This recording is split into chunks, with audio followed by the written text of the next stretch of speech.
یزیدی تھے یا یہ مشرک تھے یا یہودی تھے یا عیسائی جو اسلام لا رہے تھے، اور ان کی نظروں میں حضرت ابراہیم کی شخصیت پرفیکٹ شخصیت تھی، تو اللہ تعالیٰ نے اس اہم مسئلے کے لیے انہی کی شخصیت کو مورد گفتگو قرار دیا اور کہا کہ انی جاعلک للناس اماما، ہم تمہیں لوگوں کا امام بنانا چاہتے ہیں۔ تو نبوت کے بعد رسالت، رسالت کے بعد خلت، اور خلت کے بعد امامت کا درجہ ہے۔ اب جب مسلمان نبی نہیں بنا سکتے تو کس طریقے سے وہ امام بنا سکتے ہیں؟ کوئی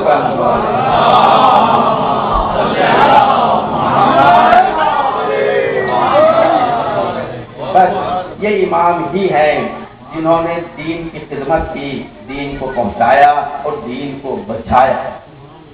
ہم بڑے خوش قسمت ہیں، اگرچہ کہ ہم 1400 سال بعد پیدا ہوئے، مگر ہم نے اس گھر کو پہچان لیا، اس گھر سے عقیدت ظاہر کر لی جیسا گھر کائنات میں اور کوئی نہیں ہے۔ ایسا گھر جس میں باپ علی ہو، ماں فاطمہ زہرا ہو، بیٹے حسن و حسین ہو، بیٹیاں زینب و ام کلثوم ہو، جو ایک ہی وقت میں ایک ہی چھت کے نیچے زندگی کر رہے ہوں، ایسا گھرانہ کائنات میں نہ ہوا ہے نہ ہونے والا ہے۔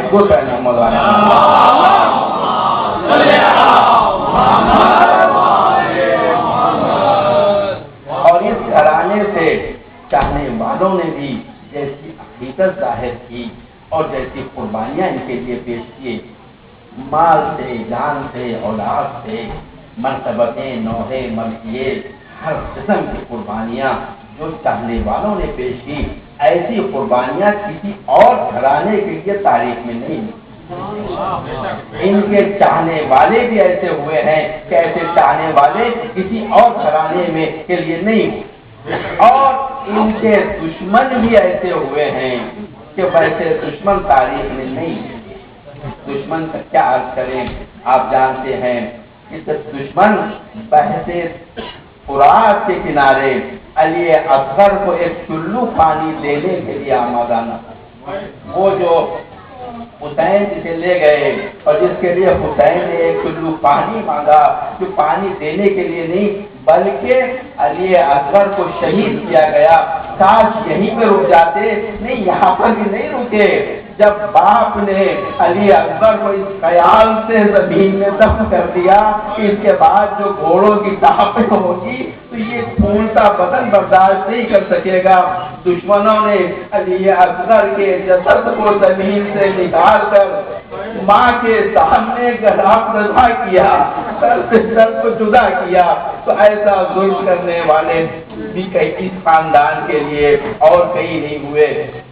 غرض یہ کہ جب حسین مدینے سے چل رہے تھے، حسین جب مدینے سے چلنے لگے تو جو حسین کے چاہنے والے تھے وہ حسین کے ساتھ ہو گئے تاکہ حسین کی حفاظت کر سکیں، مگر حسین اپنے ساتھ دو ایسی قربانیاں لے کے آئے جو حسین کی حفاظت کے لیے نہیں تھے مگر حسین کے مقصد کی حفاظت کے لیے تھے، حسین کے مقصد کی دلیل کا ثبوت بن کے رہنے کے لیے تھے۔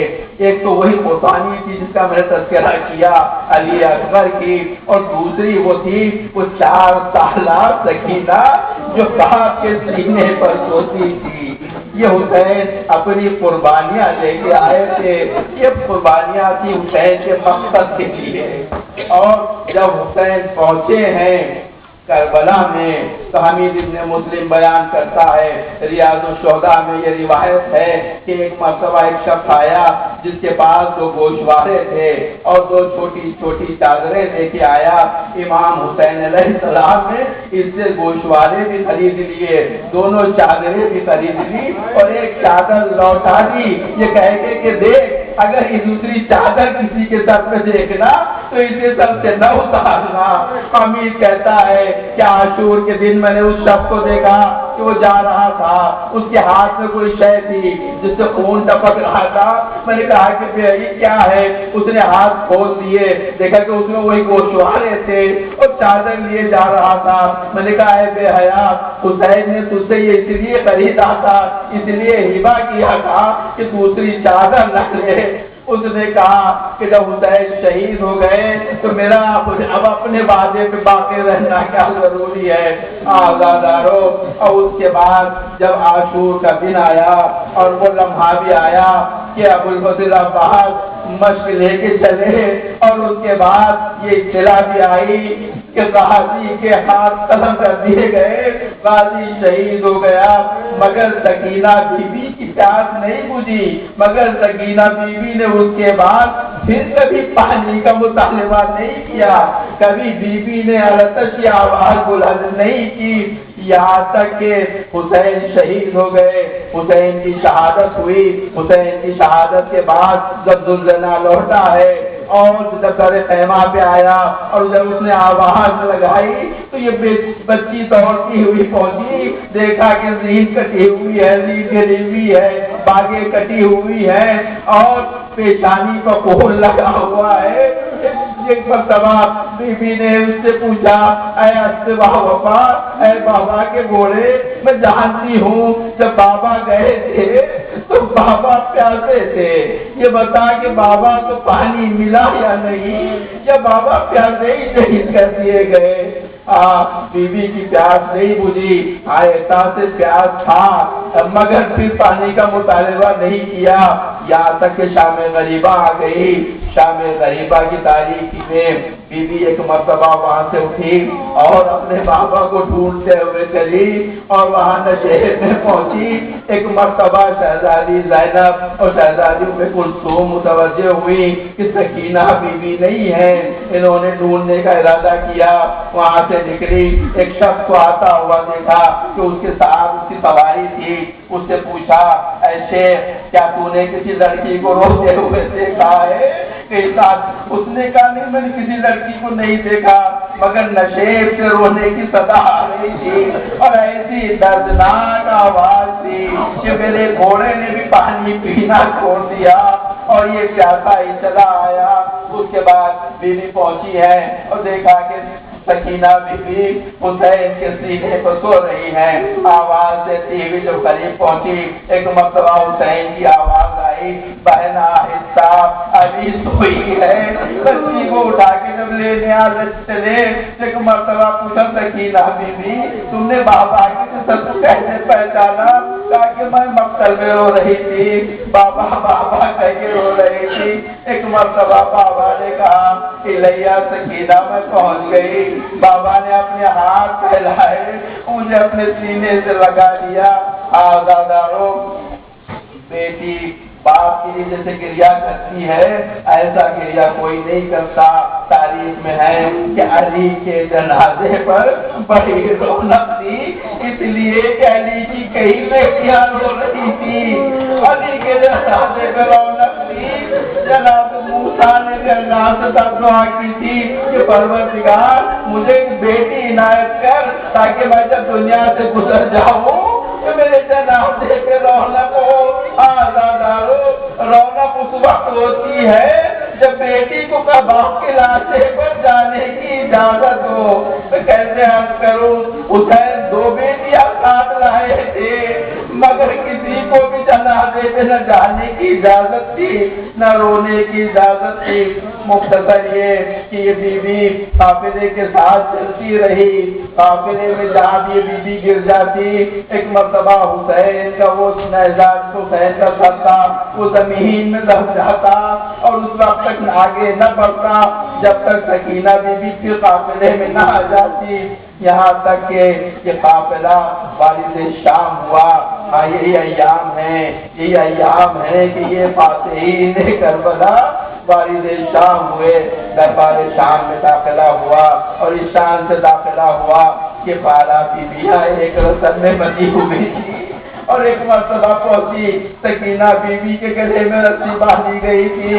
ایک مرتبہ یزید ملعون نے دیکھا کہ ایک بچی ہے جو کبھی سجدے پیر پر کھڑی ہو جاتی ہے، کبھی بائیں پیر پر کھڑی ہو جاتی ہے، ایک ہاتھ چہرے پر رکھے ہوئی ہے، ایک ہاتھ اپنی گردن پر رکھے ہوئے ہے۔ اس نے پوچھا یہ کون ہے؟ اسے بتایا گیا کہ یہ حسین کی 4 سالہ سکینہ ہے۔ ملعون اس بی بی سے مخاطب ہوا اور کہا کہ تم نے اپنے چہرے پہ کیوں ہاتھ رکھا ہے؟ کہا کہ میری ماں بہنوں کے بال بڑے ہیں، انہوں نے بالوں سے اپنے چہرے کو چھپایا ہے، میں اب ہاتھ رکھے ہوئے ہوں۔ کہا کہ کیوں گردن پر ہاتھ ہے؟ کہا کہ رسی سب کے باندھی گئی ہے کہ میرا گلا کھلا جا رہا ہے۔ کہا کہ کیوں ہاتھ پیر بدلتی ہو؟ کہا کہ سب کے بازوں میں رسی باندھی گئی ہے، میرے گلے میں رسی باندھی گئی ہے۔ اس کے بعد ملعون نے کہا سکینہ بی بی میں نے سنا ہے کہ بابا تمہیں بہت چاہتے تھے۔ کہا کہ ہاں۔ کہا کہ بس دیکھو گی تو پہچان لوگی۔ ایک مرتبہ تشریف لا کر سکھایا، ایک مرتبہ بچی پڑھنا چاہتی تھی، یزید نے کہا نہیں ایسے نہیں بلکہ کہو بابا تمہاری گود میں آ جائے۔ بی بی نے اپنا پٹا ہوا کرتا پہنایا کہ بابا یزید آپ کی محبت کا امتحان لینا چاہتا ہے۔ آزادارو بس آخری واقعہ اور آپ کی زحمت کو تباہ کروں۔ آئیے قید خانے میں زندان میں پہنچے اور ایسا زندان تھا جس میں دن اور رات کا پتہ نہیں تھا۔ تاریخ زندان میں پہنچی اور تاریخی میں بی بی کے متعلق یہ ہے کہ سکینہ بی بی عصر کے وقت زندان کے دروازے پہ آ جاتی اور جو پرندے جاتے رہتے انہیں دیکھتی اور اپنی ماں سے پوچھتی کہ اماں یہ پرندے کہاں جاتے ہیں؟ تو کہا جاتا یہ بیٹی یہ اپنے اپنے گھروں کو لوٹ رہے ہیں۔ کہا کہ اماں ہم کب مدینہ لوٹیں گے؟ آزادارو وہ قیامت کی رات بھی آئی جب بی بی نے اپنے باپ کو خواب میں دیکھا اور خواب سے بیدار ہوئی، رونے لگی۔ ایک مرتبہ کو آرام برپا ہو گیا، تمام بیویاں رونے لگی۔ یزید ملعون اپنے محل میں بیدار ہوا تاکہ جاؤ معلوم کرو ان قیدیوں میں کیا مصیبت آ گئی، کون ان میں سے گزر گیا۔ اسے اطلاع دی گئی کہ حسین کی بیٹی نے باپ کو خواب میں دیکھا ہے۔ ایک مرتبہ اس نے کہا کہ حسین کا سر لے جا کے دے دو۔ جب زندان میں سر آیا تو زندان میں نور آیا، بیویاں احترام کے لیے اٹھ کھڑی ہو گئی، امام سجاد سلاسل کو سنبھالے کھڑے ہو گئے۔ بابا کے احترام میں سکینہ بی بی آگے بڑھی، بابا کے سر کو لے لیا اور رخسار رکھ کے رونے لگی۔ کہا کہ بابا آپ کے بعد تماشے مارے گئے، بابا آپ کے بعد گوشوارے سینے گئے، بابا میں پہراہن میں آگ لگائی گئی کہ کیسے کیسے ایک مرتبہ بچی خاموش ہوئی۔ تو رب آپ نے کہا بیٹا سجاد دیکھو تمہاری بہن کو کیا ہو گیا۔ بیمار کو سلاسل کو سنبھالے ہوئے آیا، ایک مرتبہ بہن کے لب پر ہاتھ رکھ کے فرمایا انا للہ و انا الیہ راجعون۔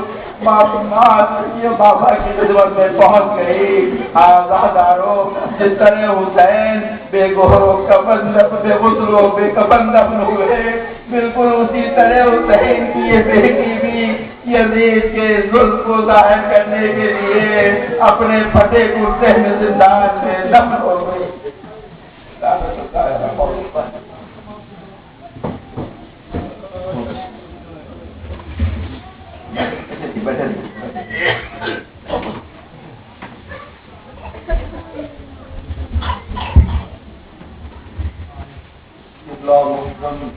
ابھی عابدی صاحب کی اجازت سے میں ڈاکٹر رضوان حضرت صاحب سے درخواست کروں گا۔